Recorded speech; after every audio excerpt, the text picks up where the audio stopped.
Education Center located at 706 Navigation Circle, Rockport, Texas, 78382. And I call this special meeting to order. Roll call. Commissioner Cheney. Here. Commissioner Castellano is absent. Commissioner Russo. Here. Commissioner Dutnick. Here. Judge Garza. Here. We have a full quorum. My pen.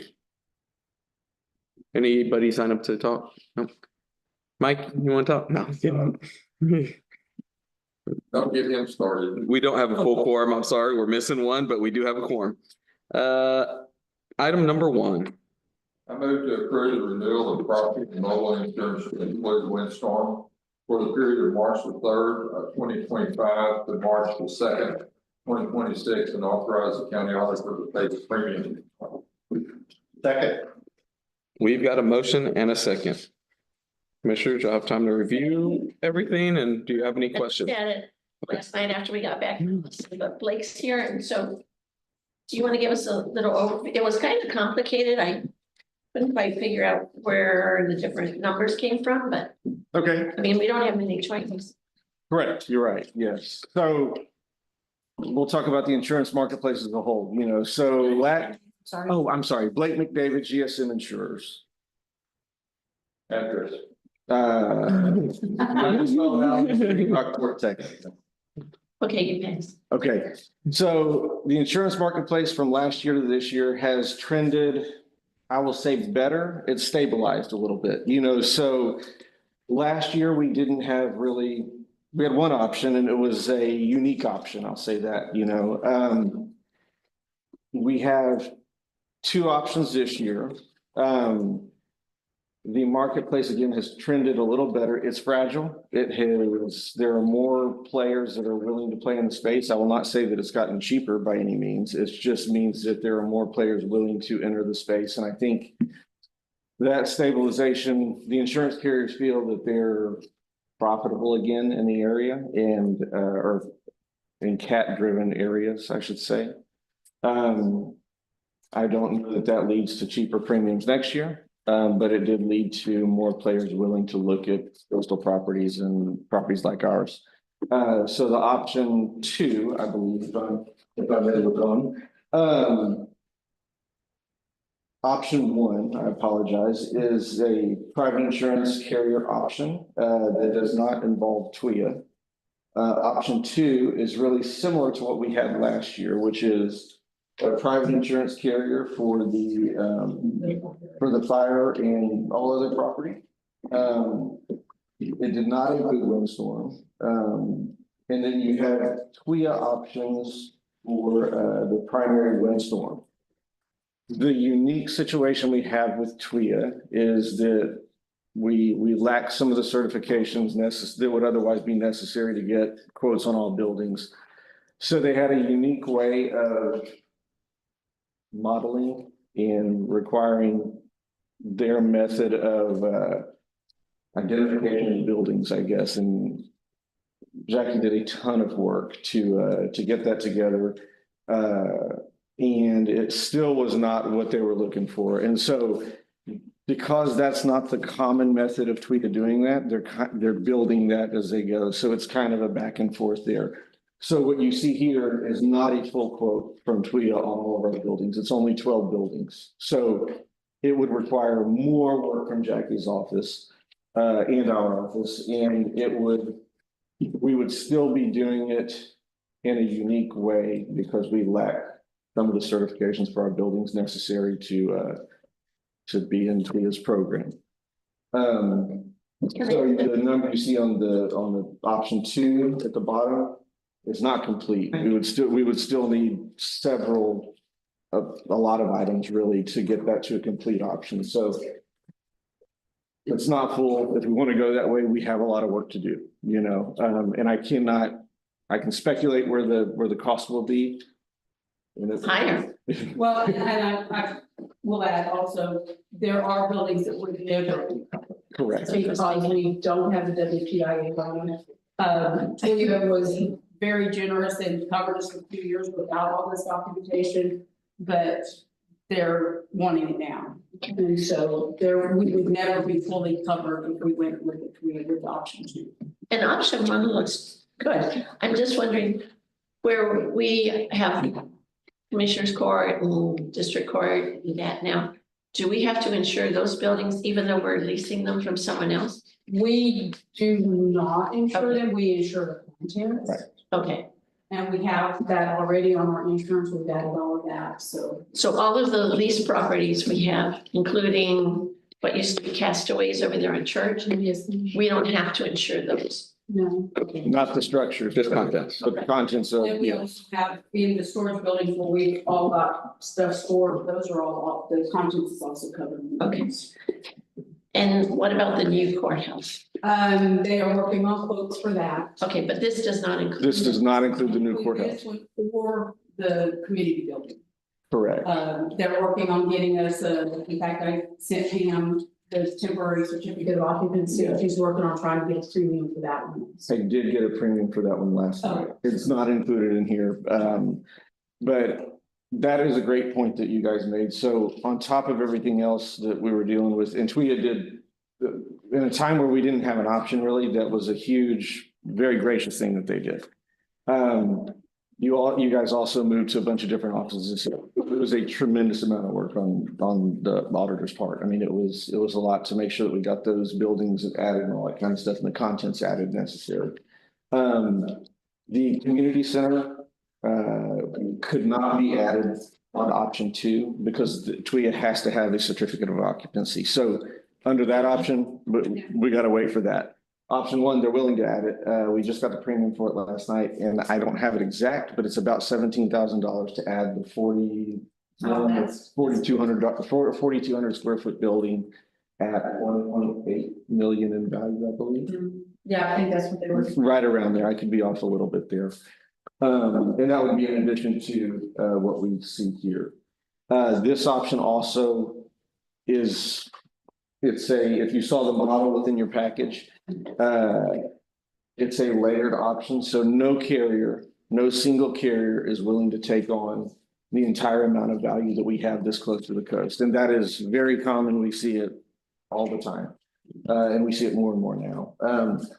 This option will be much easier when we do go add the courthouse to continue the building of those layers up, and so we got that request maybe just a couple of days ago, so we're working on that, Which option would be easier? Option 1, the complete option you see there, is going to be easier to add. So do we need to amend the motion to say that we approve option 1 in the renewal of property and mobile insurance? Or, Yes. Yeah, we could do that. That's what you Yeah, choose. that's- I did not, okay, take. well, I know we needed to have some discussion. There is another option in here. Right now, if we go with what the 5% deductible on windstorm, it's name storm only. Our premium will be $725,282. If we choose to buy down our deductible to a 1% deductible on named storms only, then it's an additional $142,000. So your deductible as it sits at the 725, the subtotal there that you see, 725, is a 5% deductible per location, or no, per building, with a $500,000 minimum for the occurrence. So in essence, if we could spend $142,000, to protect us for 500,000. For 500,000 or 5%, whichever is Right. greater, so Yeah, It sounds like a good idea. for cash flow purposes. Don't you think, to add that one? For us to go with that option? there is another option for 3%, and I think Pam said it was a little over $100,000. I have that here. I'm glad you said And that. these are only named storms. So, I mean, But they're only named storm, your deductible for non-named storm is 25,000. 25,000. If you bought it from a 5% to a 2%, the premium would be 101,871.27. You know, it's y'all's choice if you want to do and protect it down to 1%. We're within budget there also. We budgeted a little over $800,000 for our insurance, for property insurance, so we would still be within budget. Just be smart to find money to make repairs, and so to pay a little bit more for the insurance. When we go into the new courthouse, are we gonna be over budget or be allotted? Oh, yeah. Way over, right? It just depends, I mean. I think putting the community center on there is gonna put us slightly over budget. And I don't know what the other building's gonna cost us with the, I know that we're getting a better rate because of the construction material, having the metal framing and the brick facade and the metal roofs and stuff gives us a better rate.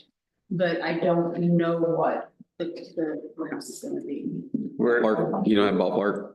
Okay. And because Jackie's right, the type of construction makes a difference. You're adding quite a bit of value. So to give perspective, we have about $35 million worth of value or 36 million worth of value on the schedule as it sits. We'll be adding another 25. Almost. So there is some economies of scale there, but I couldn't even begin to speculate. 2/3. Yeah, it's gonna be expensive. So. It's not gonna be cheap. 1 and 1% buy down would probably be. Yeah. You want to make it? Yeah, I'll amend my motion to reflect that. I need, can somebody read how you want them in the, Need to amend the motion to have, to go with option 1 and also. 1%. Do the 1%, buy down. I'll second that motion.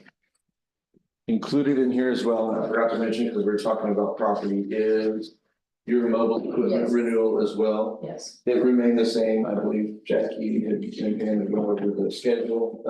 If not, that can be amended throughout the year as well. You know, there's always additions and deletions to that policy. And That's mobile your, equipment is our back hose, our big equipment. It's not any of the street vehicles that we cover with TAP. correct.